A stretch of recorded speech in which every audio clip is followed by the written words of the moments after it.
While invading Russian forces claim that they are withdrawing from Ukraine's north, there are suggestions they're only doing so to regroup for an attack in the east of the country. A convoy of buses is due to arrive in the port city of Mariupol today to evacuate civilians. And as the war drags on, Australia has been quick to respond to President Volodymyr Zelenskys' new request to our parliament overnight for more military aid.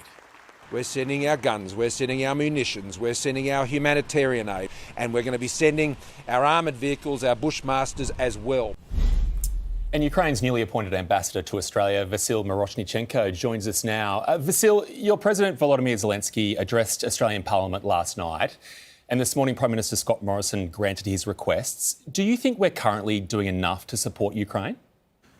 I was there in the chamber when my president addressed the parliament, and I felt the support of all the Australian people by being there. It really meant so much to me, and I was happy to learn this morning that the Australian government has submitted another proposal to ship some of those armored personnel vehicles to Ukraine and continue supporting Ukraine. You see, in the times of war and in the times of what we have to go through, it always seems like there is never enough, right? Because if you look at the scale of this invasion, of this Russian invasion of Ukraine, the number of troops which are being used on the ground, it seems like everything is too little.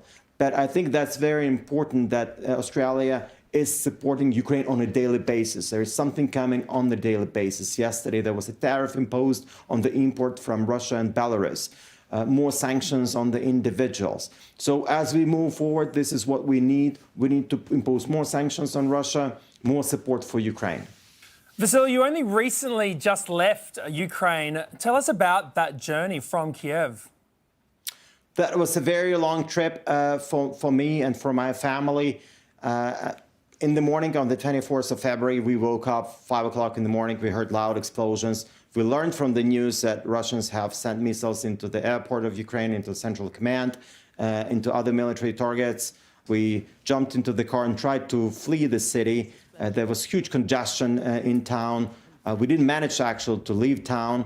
We ended up staying on the outskirts of the city. For the second night, moved further away. Could hear loud explosions again that night.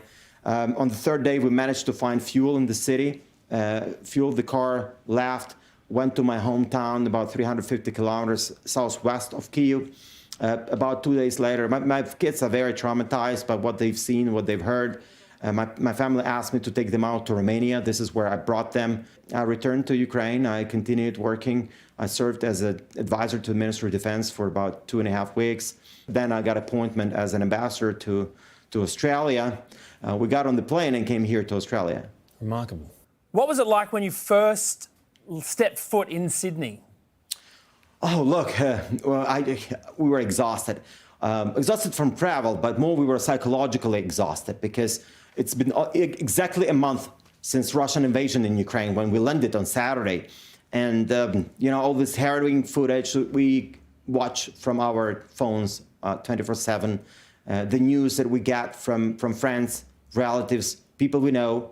2 of my university classmates who went to university with me got killed by the Russians.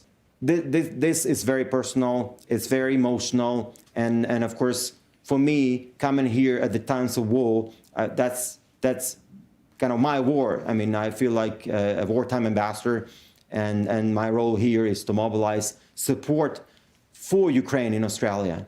Obviously, Ukraine doesn't believe Putin that he's withdrawing from around Kiev and other parts of the north of the country. I know the US doesn't believe him either. What do you think his goal is now? Is it to change the regime? Is it to split Ukraine in two?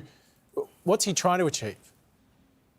Well, the goal of Putin is to destroy Ukraine's sovereignty, and it's just a matter of time of when and how he wants to achieve that. Of course, he misjudged his campaign in Ukraine, and we can clearly see that. The myth of the almighty Russian military was destroyed by the courageous Ukrainian people who are now fighting, who are now united as never before.